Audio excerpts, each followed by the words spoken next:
Johannes 17 vers 12. Toe ek by hulle was, het ek hulle wat U aan my gegee het, in U naam bewaar. Ek het hulle ook beskerm, en niemand van hulle het verlore gegaan nie, behalwe die seun van die verderf, sodat die skrif vervul sou word.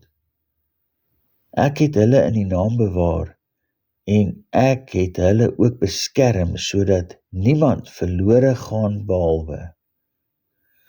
As Jesus nie vir Judas Iskariot in sy naam bewaar en beskerm het nie, wat sal tog die rede wees dat hy sou aangebly het in Jesus se geselskap? Finansies natuurlik, die bestuur van die geselskap se geldsake. Judas Iskariot het die geldsak gedra. Sy adamitiese natuur het vervulling daarin gehad dat hy die geldsak kon beheer.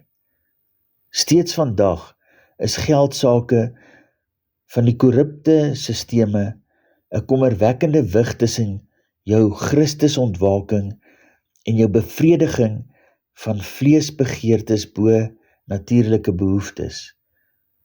Wanneer die Here sy hand van jou lig, is dit hel op aarde. Judas Iskariot kan daarvan getuig.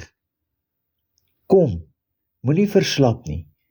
Kies om Vader hoër te prioritiseer in jou lewe, bo finansies, en ken Vader in verhouding na die hart en nie na die hand nie. Vader sal op die regte tyd voorsien in al ons behoeftes, na die rykdom van sy genade in Jesus Christus.